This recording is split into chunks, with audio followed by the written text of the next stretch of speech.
Welcome to Target Education. तो electronic devices के तीसरे वीडियो में आपका स्वागत है। और बेसिकली इस पर्टिकुलर वीडियो में मैं बेसिक 3 अलग अलग कंपोनेंट के बारे में डिस्कशन करूंगा। सबसे पहला कंपोनेंट जिसके बारे में मैं डिस्कशन करने जा रहा हूं वो है एनर्जी इन ईच सेल। जैसे मैंने पहले एटॉमिक स्ट्रक्चर बनाया, एटॉमिक स्ट्रक्चर का मिडिल मोस्ट जो रीजन था वो न्यूक्लियस था, और उसके एडजेसेंटली आपने क्या देखे थे, रिंग्स देखे थे, जिसको मैंने सेल्स या ऑर्बिट से रिफर किया था। तो उस सेल और उस ऑर्बिट्स में इलेक्ट्रॉन की काइनेटिक एनर्जी कितनी है और इसको गवर्न करने का जो इक्वेशन है वो कुछ मैं पढ़ने जाऊंगा किसमें, energy associated in each shell. ध्यान देना। और जैसे ये खत्म होगा उसके बाद मैं कुछ कंसेप्ट देखूंगा, कंसेप्ट ऑफ एब्जॉर्प्शन और इमिशन, कि कायदे से कब आपका एटम जो होगा एनर्जी एब्जॉर्ब करेगा और कब इमिट करेगा। अब्जॉर्प्शन और इमिशन का बेसिक फंडामेंटल क्या होता है ये थोड़ा सा समझने की कोशिश करूंगा, विच is very very important in case of light emitting diode.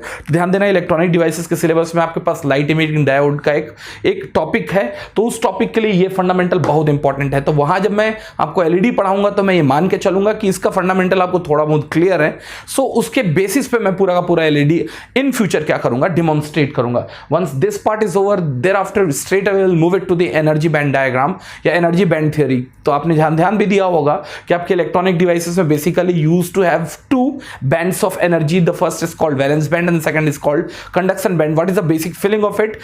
Basically band energy theory का इजाद कहां से हुआ? बीइंग इलेक्ट्रॉनिक्स इंजीनियर आपको किसी एक मटेरियल के एनर्जी बैंड थ्योरी से क्या क्या जानकारी देखने को मिलती है, और सबसे इंपॉर्टेंट है कि एनर्जी बैंड थ्योरी को कहां से इवॉल्व किया गया। तो ये सब पूरी की पूरी जानकारी मैं आज के वीडियो में लेने जा रहा हूं। तो ये मान के चलना अब से कुछ इंपॉर्टेंट टॉपिक स्टार्ट हो रहे हैं, एलईडीज में काम आएगा और ये आगे जाके देखना फर्मी एनर्जी लेवल वगैरह में कुछ काम आने जा रहा है। तो चलिए स्टार्ट करते हैं। सबसे पहले मैं ये बोल रहा हूं कि एनर्जी इन ईच सेल। तो यार मैंने पहले भी बोला था कि बाय द वे ये क्या है, आपका एक न्यूक्लियस है। ये क्या है, आपका न्यूक्लियस है। और न्यूक्लियस से क्या किए, कोसेंट्रिक होते हुए, न्यूक्लियस को सेंटर मानते हुए basically you have got orbits. You have got orbits. आपके पास क्या है, ऑर्बिट्स हैं। ये क्या है, ऑर्बिट्स है, which is circular in fashion, जो मेरा बेसिक क्या रहा है, एजम्पशन रहा है। बाय द वे मैंने माना हुआ है सेंटर से डिस्टेंस जो है पहले ऑर्बिट का अगर वो r1 है, सेंटर से डिस्टेंस अगर दूसरे ऑर्बिट का क्या है, r2 है। क्या है, r2 है। तो यार एक चीज ध्यान देना, एज पर द थ्योरी, जो अभी थ्योरी अपन यूज कर रहे हैं पूरे के पूरे एटॉमिक मॉडल के लिए, वो ये माना गया है कि कायदे से जो इलेक्ट्रॉन है वो अपने सेल्स में क्या करते हैं, ट्रैवल करते हैं। अपने सेल्स में क्या करते रहते हैं, ट्रैवल। न्यूक्लियस तो अपनी जगह फिक्स्ड है, लेकिन जो इलेक्ट्रॉन्स है जो कहां बसे हुए हैं, सेल्स में बसे हुए हैं, वो क्या करते रहते हैं, ट्रैवल करते रहते हैं। लेकिन अब एक बात यह आएगी कि अगर bye the way electron travel करते हैं, इसका मतलब कहीं ना कहीं अगर कोई भी ऑब्जेक्ट ट्रैवल करेगा तो धीरे धीरे अपनी काइनेटिक एनर्जी लूज करता जाएगा। और अगर वो अपनी काइनेटिक एनर्जी लूज करता जाएगा, बाय द वे मैं यहां क्या मान रहा हूं, काइनेटिक एनर्जी, चलो यहां इलेक्ट्रॉन मानता हूं। अगर इलेक्ट्रॉन क्या करेगा, अगर मूव कर रहा है तो अपनी काइनेटिक एनर्जी लूज करता जाएगा और धीरे धीरे धीरे धीरे धीरे धीरे ये पाथ लेता हुआ, हेलिकल पाथ लेता हुआ कहां चला जाएगा, आपके न्यूक्लियस में सबमर्ज कर जाएगा। क्यों? क्योंकि इलेक्ट्रॉन है तो निगेटिवली चार्ज और कहीं ना कहीं आपका जो न्यूक्लियस है वो क्या है, पॉजिटिवली चार्ज। तो अब इस चीज को मेरे को डिफाई करना है कि कायदे से ऐसा क्यों नहीं हो रहा है। मतलब कि इलेक्ट्रॉन अभी भी अपने सेल्स में घूम रहे हैं लेकिन वो जाके सबमर्ज नहीं हो रहे हैं न्यूक्लियस में। तो इसके लिए एक बेसिक थ्योरी ये दी गई है कि कायदे से जितने भी आपके पास सेल्स है ना, वहां एनर्जी क्या है, कॉन्स्टेंट है। मैं फिर से रिपीट कर रहा हूं कि जहां भी सेल्स है वहां क्या है, एनर्जी कॉन्स्टेंट है। इसका मतलब अगर इलेक्ट्रॉन उस सेल में अगर ट्रेवल करेगा तो इसका मतलब ना तो वो एक एनर्जी ले रहा है ना एनर्जी दे रहा है। क्यों? Because it's travelling in the same energy. तो उस केस में although it might be travelling but it is neither getting energy neither what, releasing energy. इसका मतलब कायदे से आपका जो इलेक्ट्रॉन है वो ये पाथ लेके आपके न्यूक्लियस में क्या नहीं कर जाएगा, सबमर्ज नहीं कर पाएगा। तो इसका मतलब ये हुआ कि मैं ये बताने की कोशिश कर रहा हूं कि इंडिविजुअल जो क्या है आपके पास रिंग्स है या इंडिविजुअल जो सेल्स हैं वहां एनर्जी आपको नोन है और वो क्या है, फिक्स्ड भी है। तो मैं ये बोल सकता हूं कि आपका ये सेल 1 था ना, इसको आप आज के बाद से रिफर इसके एनर्जी से भी कर सकते हो और पूरे के पूरे सेल में सेम एनर्जी होगी। सिमिलरली अगर आपके पास सेकंड सेल है ना, तो आप इसके एनर्जी से भी इसको रिफर कर सकते हो, जिसको मैं मार्क कर सकता हूं E2। तो मेरे हिसाब से कुछ इंपॉर्टेंट पॉइंट जरूर लिख लेना, लिखेंगे as it is assumed electron moves randomly in a circular path electron moves randomly in a circular path but still it does not loses its kinetic energy and hence does not submerge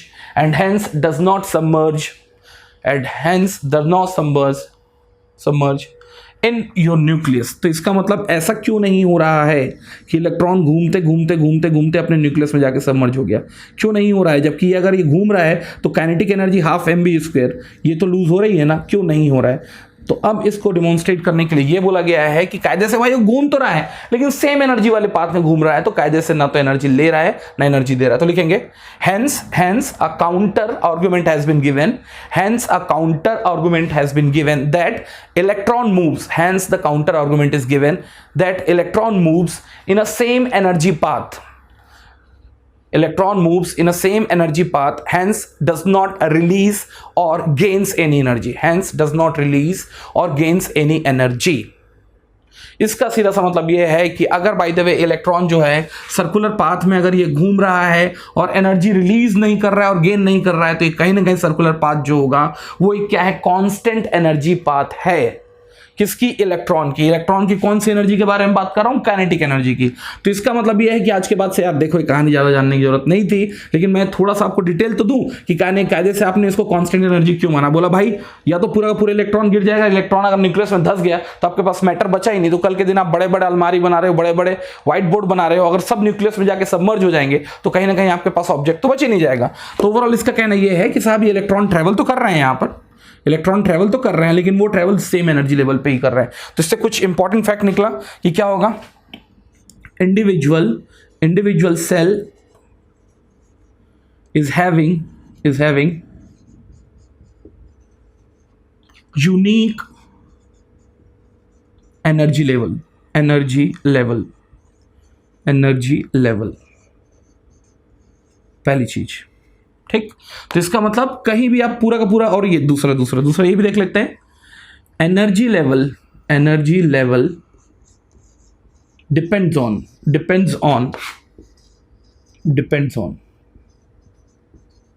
on radius r, कि कायदे से आपके nucleus से इसका जो distance था वो कितना था। ठीक है, अब नेक्स्ट देखता हूं, या नेक्स्ट इवैल्यूएशन ये है। तो इसका मतलब ये है कि किसी भी सेल में अगर आपको एनर्जी E निकालना है तो कहीं ना कहीं वो किस पे डिपेंड करेगा, रेडियस r पे डिपेंड करेगा। तो मैं एक हाइपोथेटिकल फॉर्मूला यूज कर रहा हूं, इसका कैलकुलेशन बहुत इंपॉर्टेंट नहीं है, that is equals to of 8π4π epsilon into r with a square sign. तो इसका मतलब अगर आपको फर्स्ट एनर्जी लेवल की अगर वैल्यू निकालनी है तो ये होगा E1 और ये होगा R1, सेकंड एनर्जी लेवल की वैल्यू निकालनी है तो ये होगा E2 और ये क्या होगा R2। तो एक चीज देख के समझ में आ रहा है कि एनर्जी लेवल, ये कौन सा एनर्जी लेवल है, ध्यान देना, ये है kinetic energy involved with the electron, ठीक, इन अ इंडिविजुअल सेल। ठीक, तो यार एक चीज ध्यान देना, ये जो माइनस साइन है ये दिखाता है कि कायदे से आपने जो E कैलकुलेट किया है वो रिफर करता है इलेक्ट्रॉन के पोटेंशियल एनर्जी को। पोटेंशियल एनर्जी का मतलब वो एनर्जी जो उसको रोक के रखे, स्टैक करके रखे, स्ट्रैप करके रखे। लेकिन एक चीज ध्यान देना, जहां इसका मतलब जिस सेल में पोटेंशियल एनर्जी कम होगा बाय डिफॉल्ट काइनेटिक एनर्जी क्या होगा, ज्यादा होगा। तो अगर मैं ये देखता हूं, ये माइनस का मतलब ये है कि ये किसको रिफर कर रहा है, पोटेंशियल एनर्जी को, माइनस को बगल रखो। तो पोटेंशियल एनर्जी मैक्सिमम कब होगा, जब R मिनिमम होगा, और सिमिलरली पोटेंशियल एनर्जी मिनिमम कब होगा, जब R क्या होगा, मैक्सिमम होगा। तो एक चीज तो देख के समझ में आ रहा है कि अगर मैं काइनेटिक एनर्जी के बारे में बात करूं, kinetic energy at E1, kinetic energy at E2, कहां आपको लगता है काइनेटिक एनर्जी ज्यादा है, जहां आपका पोटेंशियल एनर्जी कम है। और पोटेंशियल एनर्जी कम कहां होगा भाई, जहां आपका क्या हो, R सबसे ज्यादा हो। तो मुझे देख के समझ में आ रहा है कि सर काइनेटिक एनर्जी क्या है, कहीं ना कहीं रीजन 2 का ज्यादा है कंपेयर टू रीजन 1। मैं फिर से बोल रहा हूं, माइनस क्या है, पोटेंशियल एनर्जी बगल रखो, और R जैसे जैसे बढ़ेगा वैसे वैसे E क्या होगा, घटेगा। इसका मतलब पोटेंशियल एनर्जी जैसे जैसे बाहर जाते जाओगे पोटेंशियल एनर्जी घटता जाएगा, जैसे जैसे पास आते जाओगे पोटेंशियल एनर्जी बढ़ता जाएगा। लेकिन मेरे लिए बेसिक डिमांड पोटेंशियल एनर्जी की नहीं है, काइनेटिक एनर्जी की है। तो जहां पोटेंशियल एनर्जी ज्यादा होगा काइनेटिक एनर्जी वहां कम, और वाइस वर्सा। तो मैं ये देख पा रहा हूं कि काइनेटिक एनर्जी सबसे ज्यादा कहां होगा, आपके आउटर मोस्ट सेल पे। तो अब मेरे लिए इंपॉर्टेंट ये है कि काइनेटिक एनर्जी का मतलब इलेक्ट्रॉन जो ज्यादा काइनेटोमिज्म अपने साथ कैरी करके चल रहा है। तो देखना कौन से इलेक्ट्रॉन को फ्री कर पाना सबसे आसान होगा। अंदर के सेल को, बाहर के सेल को हो सकता है एक सेल और इन्वॉल्व हो, तो जहां इलेक्ट्रॉन के साथ ज्यादा काइनेटिक एनर्जी इन्वॉल्व है उस इलेक्ट्रॉन को फ्री करा पाना सबसे आसान होगा। तो इसका मतलब एक चीज देख के समझ में आता है, the highest kinetic energy shell is nothing but the valence shell. दूसरा, जो इलेक्ट्रॉन सबसे फ्री होगा, the ability to free electron will be maximum at the outer most shell. तो यहां से कुछ इंपॉर्टेंट फैक्ट लिखेंगे। पहला kinetic energy is highest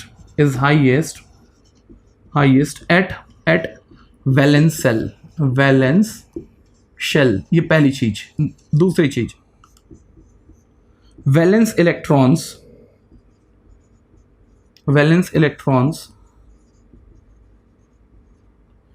can be freed easy और freed easy in compare with remaining of the electron। तो इसका मतलब अंदर के इलेक्ट्रॉन की पोटेंशियल एनर्जी ज्यादा है, काइनेटिक एनर्जी कम है, तो आप ज्यादा से ज्यादा इलेक्ट्रॉन जो फ्री कर पाएंगे वो कहीं ना कहीं कहां से कर पाएंगे, आउटर मोस्ट सेल से ही फ्री कर पाएंगे। ये ध्यान देना। नेक्स्ट यहां से देख के भी समझ में आ रहा है कि जब आपका Q कांस्टेंट है, एप्सिलॉन पाई सब कांस्टेंट है, तो जब R कांस्टेंट होगा तो क्या होगा, E भी कांस्टेंट होगा। इसका सीधा सा मतलब यह है कि पूरे के पूरे सेल में R की वैल्यू क्या होगी, कांस्टेंट होगी। इसका मतलब क्या होगा, E भी कांस्टेंट होगा। मैं ये बोल सकता हूं E is inversely proportional to R, और अगर R कांस्टेंट है तो क्या होगा, E भी कांस्टेंट होगा। इसका मतलब throughout the shell energy is same।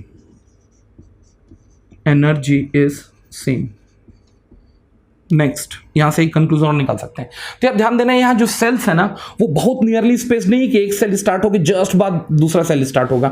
Sales के बीच में क्या है, एक प्रॉपर डिस्टेंस है, या फिर मैं बोलूं जो वैल्यू ऑफ आर है ना इन रिंग्स का, वो डिस्क्रीट इन नेचर है। तो आर कभी बाय द वे एक्स रहेगा, वाई रहेगा, तो एक्स और वाई कंटिन्यूस फैशन में नहीं ऑकर हो रहे हैं। तो यार एक चीज तो क्लियर है, अगर आर डिस्क्रीट इन नेचर है तो ई भी क्या होगा, डिस्क्रीट इन नेचर होगा। इसका सीधा सा मतलब यह है कि आपके पास जो सेल्स हैं उनके जो एनर्जीज हैं वो क्या है, वो है क्वांटाइज्ड फॉर्म में है। E1 थोड़ा अलग जाके E2, थोड़ा अलग जाके E3। तो लिख लेंगे as the radius of the shell is discrete. क्या होगा, डिस्क्रीट या discontinuous. Hence associated energy in individual cell is also discrete, और यही बोला जाता है क्वांटाइज्ड फॉर्म में। क्वांटाइज का मतलब आपको बाय द वे E1 मिला है, तो E1 के जस्ट बाद कोई दूसरा एनर्जी नहीं मिलेगा, सीधे आफ्टर सम डिस्टेंस या आफ्टर सम वैल्यूज डिफरेंस आपको क्या मिलेगा, E2 मिलेगा। So I think this part must also be clear to all of us. तो यहां से देखो, समझने की कोशिश क्या किया गया मैंने। पहली चीज, अगर यहाँ इलेक्ट्रॉन घूम रहे हैं तो ये धीरे धीरे डूब क्यों नहीं जा रहे हैं, क्यों डूबने का रीजन भी बनता है, एनर्जी घट रही है, काइनेटिक एनर्जी। अगर दौड़ रहे हो आप इलेक्ट्रॉन को लेकर और ऊपर से यहाँ क्या रखा हुआ है, प्रोटॉन रखा हुआ है, यहाँ इलेक्ट्रॉन तो सबमर्ज तो हो जाना चाहिए, नहीं होगा, वो घूम रहा है, एक सेल में घूम रहा है। और एक सेल में मैंने एक चीज ध्यान दिया, क्या है, थ्रू आउट दी सेल क्या है, एनर्जी अगर कांस्टेंट है, ना तो एनर्जी ले रहे हैं ना एनर्जी दे रहे हैं, तो कायदे से बनता है कि थ्योरेटिकली वो क्या करें, अपने सेल में ट्रेवल करें। ठीक, नेक्स्ट अब ध्यान देना, इसका सीधा सा मतलब ये है, अगर मैं एक लिमिट और आगे जाके देखूं तो कायदे से एक्सचेंज ऑफ एनर्जी कब होगा, एक्सचेंज ऑफ एनर्जी तभी होगा जब कायदे से अब मैं इसको बोल सकता हूं एब्जॉर्प्शन और इमिशन। एब्जॉर्प्शन और इमिशन को अब थोड़ा अंडरस्टैंड करने की कोशिश करता हूं। एब्जॉर्प्शन और इमिशन, देखो ये क्या होने जा रहा है, इमिशन। ठीक, तो यहां ध्यान देना, एब्जॉर्प्शन इमिशन का क्या मतलब है। तो इसका मतलब एक इलेक्ट्रॉन जो होगा, ये बाय द वे मैंने एटॉमिक स्ट्रक्चर बनाया, ये एटॉमिक स्ट्रक्चर है। तो अगर बाय द वे एक इलेक्ट्रॉन जो है वो यहां से यहां ट्रेवल किया, तो यार अब ध्यान देना, अब मैं ये जरूर बोल सकता हूं now there is energy difference. क्यों, क्योंकि इनर मोस्ट सेल की एनर्जी अलग है और आउटर मोस्ट सेल की एनर्जी अलग है। Moreover inner most shell की जो आपके काइनेटिक एनर्जी है वो कम है, और आउटर मोस्ट सेल की जो काइनेटिक एनर्जी है वो क्या है, ज्यादा है। तो कहीं ना कहीं आपका इलेक्ट्रॉन कम एनर्जी से ज्यादा एनर्जी की तरफ अगर ट्रेवल कर रहा है, तो कहीं ना कहीं ये एक्सटर्नली क्या कर रहा है, एक्सटर्नली एनर्जी एब्जॉर्ब कर रहा है। तो ये जो केस होगा, ये किसका होगा, एब्जॉर्प्शन का केस होगा। किसका केस होगा? एब्जॉर्प्शन का केस होगा। किसका एब्जॉर्प्शन का? एनर्जी एब्जॉर्प्शन का। एनर्जी एब्जॉर्प्शन का। ये एनर्जी क्या क्या हो सकती है? It can be various form of the energy, लेकिन मेरे डिवाइसेस में जो एनर्जी यूज होगी वो यूजुअली होगी लाइट या फोटोनिक एनर्जी। फोटोन और लाइट क्या है आगे पढ़ोगे आप, टेंशन मत लो। फोटोनिक एनर्जी, फोटो एनर्जी, और या फिर हो सकता है हीट या फिर थर्मल एनर्जी। Thermal energy.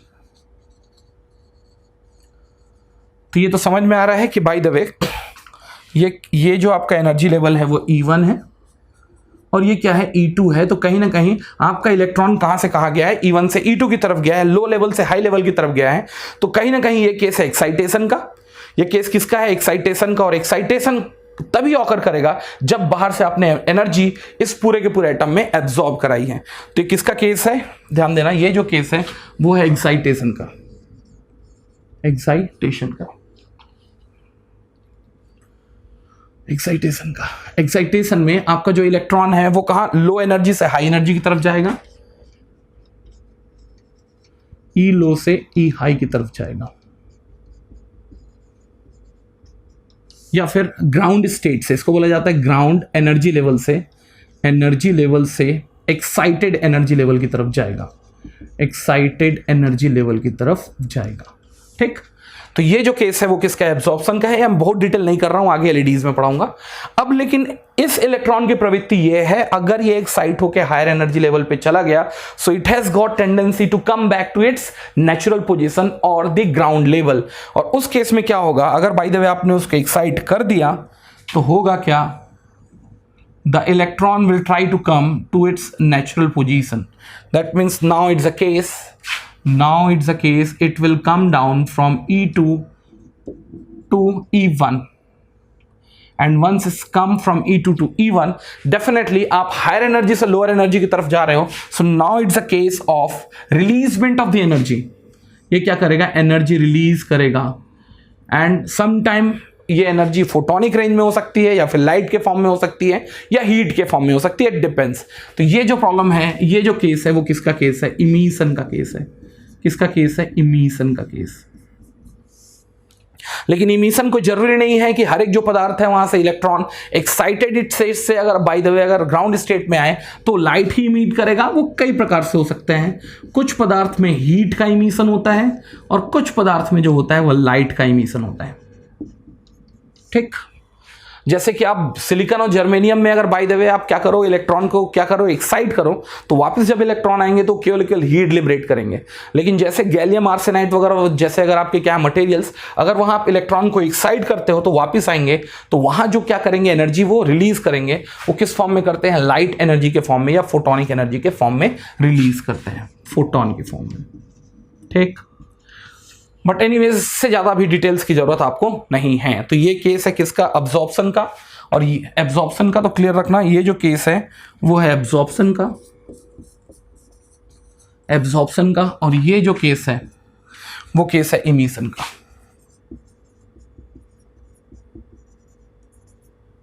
अगर बाय द वे कुछ ऐसे मटेरियल हैं जो वापस अगर अपने नेचुरल स्टेट में आते हैं और क्या करते हैं? लाइट इमिट करते हैं, तो उनके बीच का रिलेशनशिप जो है वो कायदे से दिया गया है प्लैंक्स से। देखो क्या होगा?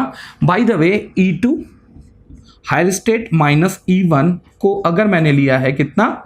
डेल ऑफ E, या फिर मैं ये बोलूं एनर्जी डिफरेंस E। चलो एनर्जी डिफरेंस E, तो कायदे से E has a strict relationship with H into F in some of the books is also called H into nu, which is equals to of Hc divided by of lambda. What it is? E is nothing but the energy difference or energy. E क्या है? energy. आगे मैं पढ़ूंगा किसमें? LED में energy.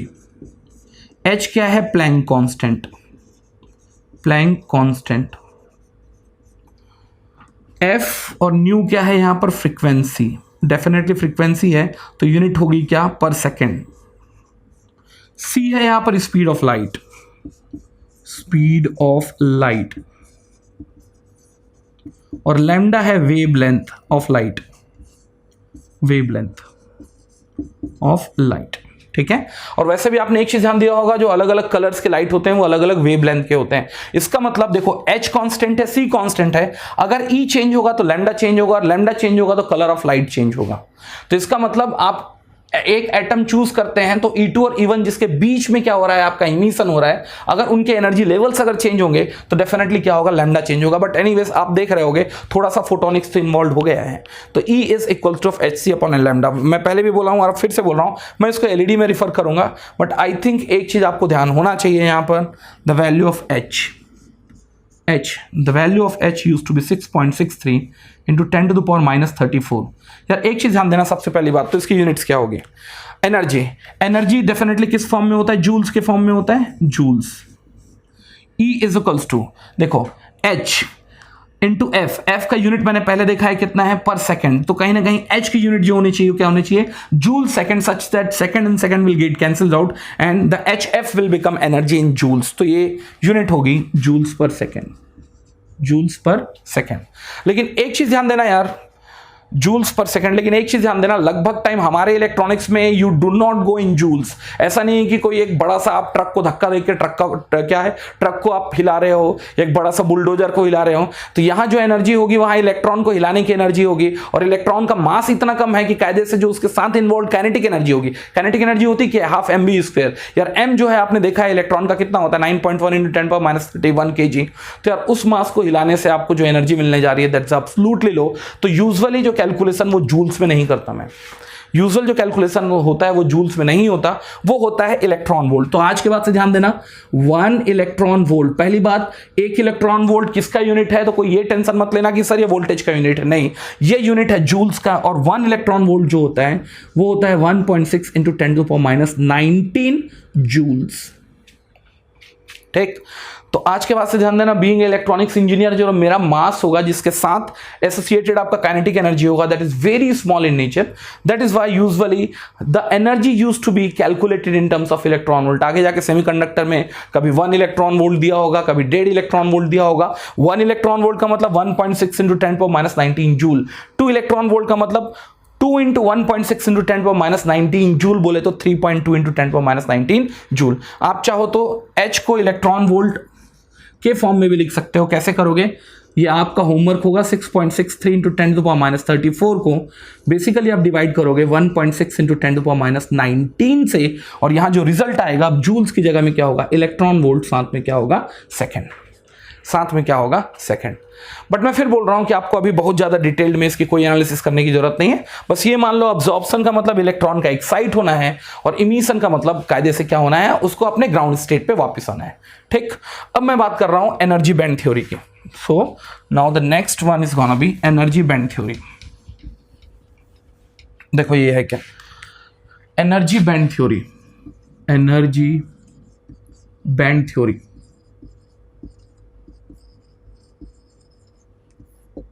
देखो energy band theory है क्या, तो सबसे पहली बात तो मैंने ये देखा कि हर एक इलेक्ट्रॉन जो बस रहे हैं आपके एक कहां सेल्स में, they have got the same energy. लेकिन पॉली भाई के हिसाब से किसी भी इलेक्ट्रॉन की एनर्जी बिल्कुल सेम नहीं हो सकती। तो ध्यान देना, अब आपके पास 2 अलग अलग मेथड आ गया। पहला है पॉली एक्सक्लूजन। पॉली एक्सक्लूजन के हिसाब से none of the electron can have same energy, none electron has same energy,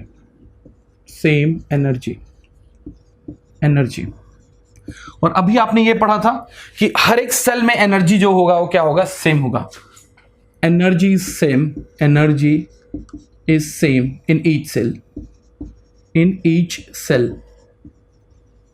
each shell. तो देखो कहीं ना कहीं एक दूसरे को कॉन्ट्रडिक्ट कर रहे हैं।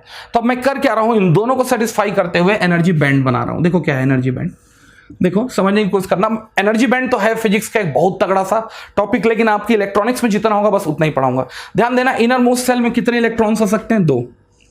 तो पहले इलेक्ट्रॉन की एनर्जी क्या हुई, बाय द वे 2 में से एक ये, और कायदे से वो दूसरा इलेक्ट्रॉन भी उसी सेल में रखा हुआ है तो उसकी एनर्जी भी सेम होनी चाहिए। लेकिन पॉली एक्सक्लूजन के हिसाब से 2 इलेक्ट्रॉन की एनर्जी सेम हो ही नहीं सकती। तो मैंने क्या किया है, थोड़ा स्मार्टली क्या किया है, दूसरा जो क्या है इलेक्ट्रॉन, उसकी एनर्जी लेवल को मैंने थोड़ा ऊपर रख दिया है। तो उससे हुआ क्या, मैंने दोनों की बात मान ली कि इनका एनर्जी सेम है भी और नहीं भी है, इक्विडिस्टेंट है, बहुत पास रखे हुए हैं। तो आप ये बोल सकते हो सेम भी है और कुछ सेंस में बोल सकते हो नहीं भी है। सिमिलरली अगर आप दूसरे सेल में जाएंगे तो कितने मैक्सिमम इलेक्ट्रॉन हो सकते हैं, 8। 1, अब यहाँ भी सेम यूज़ कर रहा हूँ मैं ये बोल रहा हूँ कि उनका एनर्जी सेम है भी और सेम नहीं भी है, ये कुछ ऐसा। और सिमिलरली अगर आप कहाँ जाते हैं, जो इलेक्ट्रॉन फ्री हो चुके हैं उसके लिए भी अगर आप क्या करते हो, इंडिविजुअल इलेक्ट्रॉन्स का जब क्या करते हो आप एनर्जी बनाते हो, तो पता चलेगा वो भी क्या है, नियरली स्पेस्ड है, सेम है भी और नहीं भी है इन दिस सेंस। तो ये क्या होगा भाई, ये बोल सकते हो आप, ये सेल 1 का है साहब, ये क्या है सेल 2 का है, और ये क्या है आपके फ्री इलेक्ट्रॉन्स के हैं, फ्री इलेक्ट्रॉन्स के हैं। तो कायदे से एनर्जी जो लेवल्स थे वो एनर्जी बैंड में कन्वर्ट हो गए। क्यों?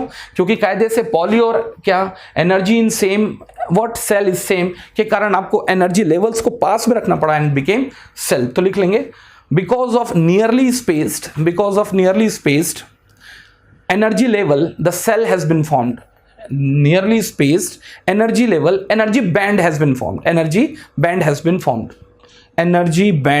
formed। ये क्लियर है सबको? Energy band has been formed, क्या कर लिया मैंने, एनर्जी बैंड फॉर्म कर लिया, ठीक। और वैसे भी आपको ये पता है कि इलेक्ट्रॉन का एक्सचेंज कभी भी आपके इनर मोस्ट या इनर साइड के सेल से नहीं होगा, हमेशा आउटर मोस्ट सेल से होगा। तो मैंने क्या किया है, आज के बाद से आप ये दूसरा फिगर बनाएंगे ना, मैं अब यही कर रहा हूं, आज के बाद से आप इसको और इसको हटा दोगे, और ये जो सेल है वो आउटर मोस्ट सेल है, तो इसका मतलब मैं बोल सकता हूं इसको वैलेंस सेल, और इसके बैंड को बोलूंगा मैं वैलेंस बैंड। और ये जो इलेक्ट्रॉन है वो फ्री हैं कल के दिन, या फिर कंडक्ट करने के लिए तैयार हैं, तो इसको मैं बोलूंगा कंडक्शन बैंड। तो ओवरऑल आपके पास 2 बैंड आपके हाथ में आ गया। अगर आप इसको पूरा का पूरा स्ट्राइक कर लिए तो ये क्या है आपका वैलेंस बैंड, या फिर बैंड एट वैलेंस बैंड, और ये है आपका कंडक्शन बैंड।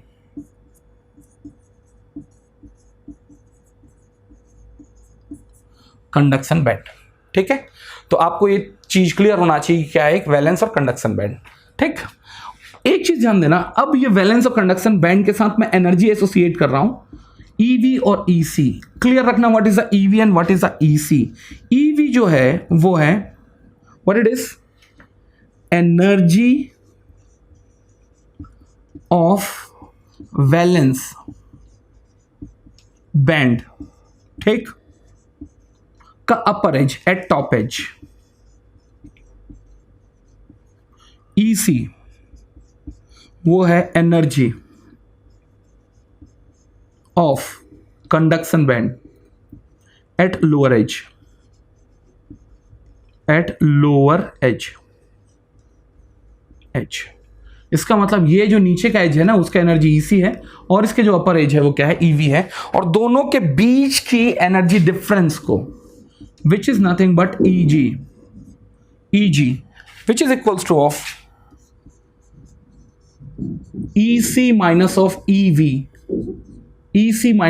ईवी, और जो ईजी है इसको रिफर किया जाता है forbidden energy gap, forbidden energy gap.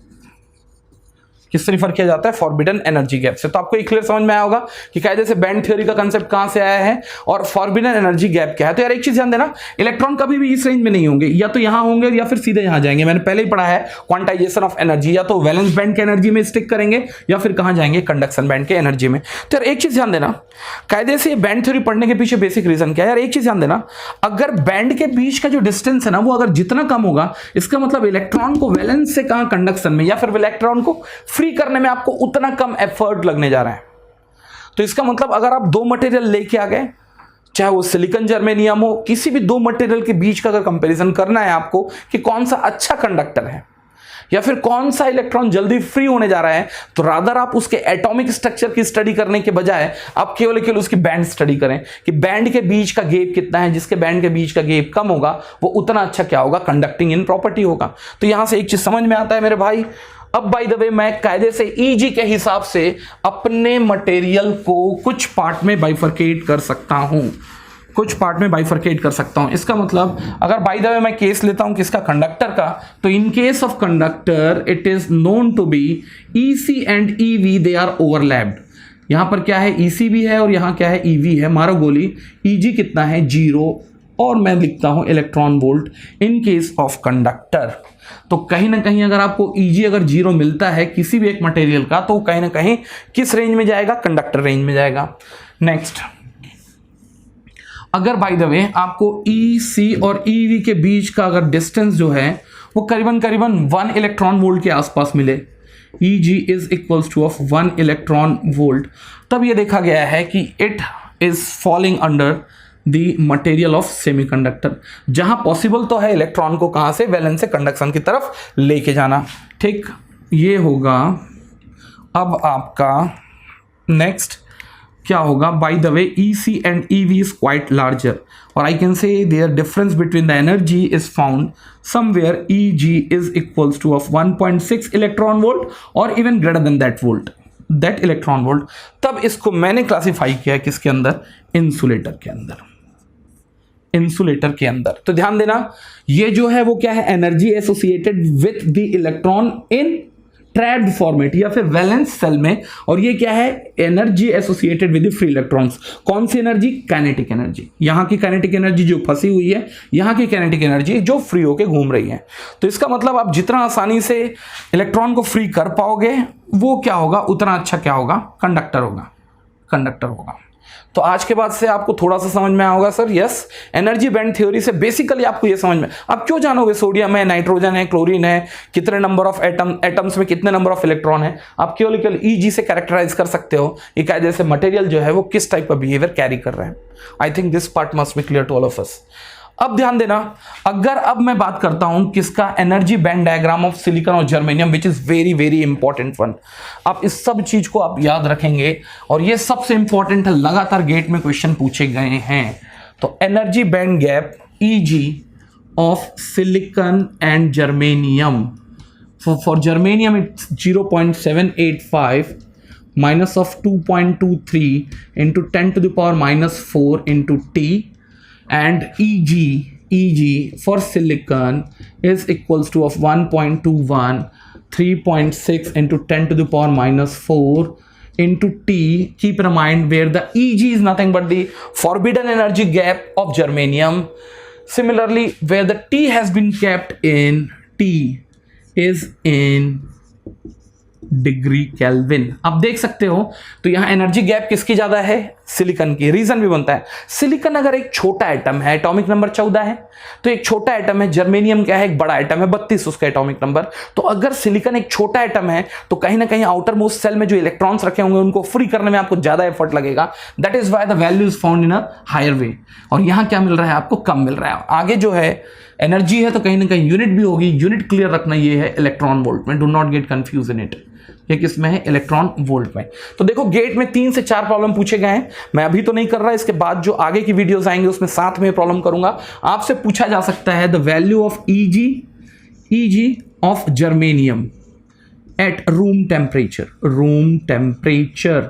आज के बाद से ध्यान देना, कभी भी प्रॉब्लम अगर रूम टेम्परेचर का हुआ, टी टेम्प, रूम टेम्परेचर, तो आप रूम टेम्परेचर मान के चलेंगे कितना, 26 डिग्री सेंटीग्रेड। 8 से मान के चलेंगे रूम टेम्परेचर कितना, 27 डिग्री सेंटीग्रेड। तो अगर आपको टेम्परेचर इन डिग्री केल्विन अगर कैलकुलेट करनी होगी तो डिग्री केल्विन कैसे कैलकुलेट होता है, सेंटीग्रेड में क्या होगा, सेंटीग्रेड कितना है 27 में 273 का एडिशन होता है, और इस प्रॉब्लम में ये कितना है 27 डिग्री सेंटीग्रेड। तो यहां से आपको समझ में आता है रूम टेम्परेचर आज के बाद से कहीं भी आपको यूज करने बोला न्यूमेरिकल, आप लेके चलेंगे कितना, 300 डिग्री केल्विन। आप ये चीज को ध्यान देंगे बिल्कुल अच्छे से। तो आज के बाद से आपके लिए किसी भी न्यूमेरिकल में रूम टेम्परेचर का मतलब होगा कितना, 300 डिग्री केल्विन। आपसे पूछा गया है EG of germanium at room temperature, कुछ ना करें आप, 0.785 minus 2.23 into 10 to the power minus 4 में क्या करें आप, 300 का मल्टीप्लाई करके आंसर निकालें और इसका जो रिजल्ट होगा वो क्या होगा, इलेक्ट्रॉन वोल्ट। ठीक, ये कहाँ की बात है, एट 300 डिग्री केल्विन। कल के दिन ये पूछा जा सकता है EG of silicon at absolute 0 degree, 0 degree और कभी भी अगर ये 0 डिग्री एब्सोल्यूट बोल रहा है तो बेसिकली ये रिफर कर रहा है 0 डिग्री केल्विन को। ध्यान देना, किसको रिफर कर रहा है? 0 डिग्री केल्विन को। अगर आपको Eg ऑफ सिलिकॉन निकालना है 0 डिग्री केल्विन, फॉर्मूला ट्रू होगा ये, आप T की जगह में क्या रखें 0, तो आपको पता चलेगा रिजल्ट जो होगा 1.21 इलेक्ट्रॉन वोल्ट होगा। खैर इसके गेट के प्रॉब्लम में आगे लूंगा, लेकिन यहां से कुछ समझने की बात यह है, कुछ बच्चा पूछेगा ये फार्मूला कहां से है? ये इंपेरिकल फार्मूला। इंपेरिकल फार्मूला का मतलब सिद्धांतों या प्रयोगशाला से निकाले गए फार्मूला। तो आप बाय द वे लगातार क्या कर रहे हो, अलग अलग टेम्परेचर में Eg की वैल्यू कैलकुलेट कर रहे हो और उसको मैप करते हुए आपने एक फार्मूला निकाला है। इसका कोई डेरिवेशन नहीं है, ये एक प्रैक्टिकल इंपेरिकल फार्मूला है। आपने रिजल्ट इनपुट और आउटपुट को कनेक्ट करते हुए एक फार्मूला निकाला। इसका मतलब आपने अलग अलग टेम्परेचर पे अलग अलग Eg कैलकुलेट किया और लास्ट में कनेक्ट करते हुए एक फार्मूला निकाला। तो इसका कोई डेरिवेशन नहीं है, पहली चीज। दूसरा, आपने शायद एक चीज भी ध्यान दिया होगा, जैसे टेम्परेचर बढ़ता है आपका Eg क्या होता है? घटता है। तो यहां से एक कंक्लूजन और निकलता है कि as the temperature increases Eg decreases. ठीक, तो मेरे हिसाब से इतना काफी है। और इसके जस्ट बाद, इतना हो जाने के बाद मैं जाऊंगा सेमीकंडक्टर्स में, जहां मैं इंट्रिंसिक और एक्सट्रिंसिक सेमीकंडक्टर के बारे में बात करूंगा। और वहां जैसे ही एक्सट्रिंसिक और इंट्रिंसिक सेमीकंडक्टर खत्म होता है, मैं जाऊंगा प्रीवियस ईयर प्रॉब्लम से। मजा आएगा, आपने जो पढ़ा है सबको कनेक्ट करोगे न्यूमेरिकल्स से, और साथ में कुछ प्रैक्टिस प्रॉब्लम लूंगा, क्योंकि गेट केवल क्या रहा है? डिवाइसेस, इलेक्ट्रॉनिक्स का पार्ट रहा है। इंस्ट्रूमेंटेशन और इलेक्ट्रिकल के प्रॉब्लम आपको देखने को नहीं मिलते। सो सैंपल स्पेस इलेक्ट्रॉनिक्स के प्रॉब्लम का गेट का कम है इन कंपेयर विथ एनालॉग, जहां तीनों सब्जेक्ट में आपके क्या है? पार्ट रहे हैं। तो कहीं ना कहीं इस पे मुझे कुछ प्रैक्टिस प्रॉब्लम भी साथ में लेना होगा, वो भी लेंगे। But end of the day you will be having a very thorough idea about the electronic devices. Thank you very much.